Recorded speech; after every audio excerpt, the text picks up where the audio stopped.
Maths class 12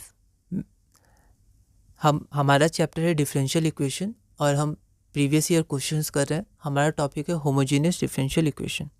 अगला question है find the particular solution of the differential equation satisfying the condition. ये differential equation है, ये आपकी कंडीशन है। ऑल इंडिया 2015 में 4 मार्क्स का आया था। एक बार आप इसे ट्राई करिए, फिर हम आगे बढ़ते हैं। तो यहाँ पर हमारे पास ये गिवन डिफरेंशियल इक्वेशन है, तो हमने dy बाई डी एक्स निकाला। तो हम देख सकते हैं dy बाई डी एक्स को हम लोग y बाई एक्स के फॉर्म में चेंज कर सकते हैं। और अगर हम लोग y बाई एक्स के फॉर्म में चेंज कर सकते हैं तो ये डिफरेंशियल फंक्शन होमोजेनियस फंक्शन हुआ और ये इक्वेशन डिफरेंशियल इक्वेशन हुआ, जैसा हम करते आए हैं। ठीक है, आगे बढ़ते हैं। फिर अब क्योंकि ये होमोजीनियस है तो y equal to v x put करेंगे। अगर y equal to v x put करेंगे तो dy बाई डी एक्स हमारा इतना आ जाएगा। फिर इन वैल्यूज़ को हम लोग क्या करेंगे, इक्वेशन 1 में पुट करेंगे। जैसे ही हम लोग इसको इक्वेशन 1 में पुट करेंगे, इसको सॉल्व करेंगे तो हमारे पास ये आ जाएगा। ठीक है, माइनस को उधर ले गए। फिर इसके बाद हम लोग क्या करेंगे, वेरिएबल सेपरेट करने के बाद इंटीग्रेट कर देंगे। तो यहाँ जब हम लोग को इंटीग्रेट करेंगे तो ये तो माइनस लॉग मॉड एक्स आ जाएगा। अब ये कंप्लीशन ऑफ स्क्वायर होगा। ठीक है, तो ये आपका ऐसे हो जाएगा, तो ये हो जाएगा v प्लस 1 का होल स्क्वायर माइनस 1 स्क्वायर। अब ये हो गया इंटीग्रेशन ऑफ 1 बाय या dx by x square minus a square या a square minus x square आप बोल सकते हैं। ठीक है, तो इसका क्या होता है, x square minus x square का 1/2 है लॉग मॉड एक्स माइनस ए बाय एक्स प्लस ए प्लस सी। ठीक है, तो डायरेक्ट फार्मूला है, तो इससे हम इस फार्मूला को हमने इसमें अप्लाई कर दिया। ठीक है, तो यहाँ पर जब हमने इसको अप्लाई किया तो हमारा आंसर क्या आ गया, 1/2a, तो 1/2 हो जाएगा, है ना।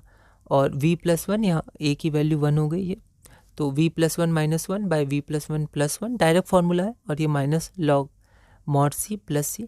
अब यहाँ पर हर तरफ लॉग है, फिर भी हमने c लिया, तो आप देखिएगा कहाँ पर हम लोग लॉग c लेते हैं, कहाँ c लेते हैं और आगे बढ़ते हैं। ठीक है, तो यहाँ पर हाफ लॉग इतना। अब v यहाँ पर आप लिख दीजिएगा since y is equal to v x, या आप लिख दीजिएगा v is equal to y by, दोनों में से कोई भी एक लिख दीजिएगा, कोई दिक्कत नहीं है।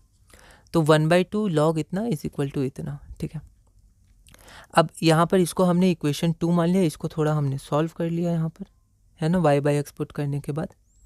अब इक्वेशन 2 मान लिया क्योंकि हमें पर्टिकुलर इक्वेशन चाहिए। तो यहाँ लिखा हुआ है जब x इक्वल टू 1 है तो y इज इक्वल टू 1 है, तो हम लोग यहाँ पर 1 पुट करेंगे तो हमारी c की वैल्यू आ जाएगी हाफ लॉग मॉड 1/3, और हमारा log 1 0 होता है तो ये 0 हो गया। ठीक है, तो यहाँ पर putting the value of c into, अब इस c की वैल्यू को हम लोग 2 में पुट कर देंगे। तो जब इसको 2 में पुट करेंगे तो यहाँ पर ये आ गया, पुट किया। अब लॉग है हर तरफ, तो हम लोग क्या करेंगे, इसको ब्रेक मतलब फॉर्मूला में चेंज करेंगे। अब देखिए लॉग की प्रॉपर्टी कैसे लगाएंगे। सबसे पहले यहाँ 2 है, यहाँ 2 है, तो इस पूरे इक्वेशन को 2 से मल्टीप्लाई कर देते हैं। तो यहाँ 2 आ जाएगा, ये 2 कैंसिल हो जाएगा तो 1, और ये 2 कैंसिल हो जाएगा तो 1।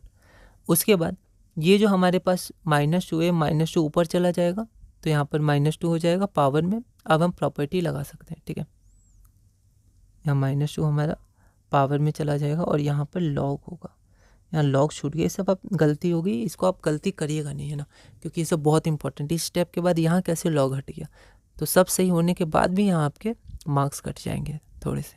ठीक है, यहाँ मैंने दोबारा लिख दिया है, पर वहाँ आप ध्यान दीजिएगा। अब ये जो है ये मॉड है, पॉजिटिव होगा। ठीक है, तो ये 1/x स्क्वायर, तो ये 1/x स्क्वायर मैंने इसको डिनोमिनेटर में आ गया। ठीक है, अब यहाँ पर प्रॉपर्टी लग गई। प्रॉपर्टी कैसे लगेगी, इनटू हो जाएगा, तो 1/x स्क्वायर इंटू 1/3, तो 1/3x स्क्वायर। अब यहाँ पर लॉग लॉग कट गया, तो आप इसको कैंसिल मत कीजिएगा, तो y by y plus 2x direct अब मॉड था तो अब कुछ हटा दिया, is equal to 1/3x square. इसको सॉल्व किया हमने तो हमारा ये आ गया। ठीक है, which is the required particular solution. Okay, तो ऐसे क्वेश्चंस में आप थोड़ा ध्यान रखिएगा कैसे इसको सिंप्लीफाई किया जा रहा है। कॉन्सेप्ट आपको पता है, पर सिंप्लीफिकेशन भी आपको सीखना है, और ये आप प्रैक्टिस से सीखिएगा। जहाँ गलती हुई वहाँ मार्क कीजिए, वहाँ खुद से लिखिए कि यहाँ गलती हुई है ना, और इसको ऐसे करना था। ठीक है, अपने मिस्टेक्स को खुद अपनी कॉपी चेक करिए और फिर उस कॉपी को रिवाइज करिए और प्रैक्टिस करिए बहुत, है ना, फिर धीरे धीरे आप आगे बढ़ते जाइएगा। तो अगला क्वेश्चन है question number 50। If yx is the solution of the differential equation 2 plus sin x by 1 plus y dy by dx is equal to minus cos x and y is equal to 1, then find the value of y pi by 2। यह question Delhi 2014 में 4 marks का आया था। एक बार आप इसे try करिएगा, अगले वीडियो में हम इसे सॉल्व करेंगे।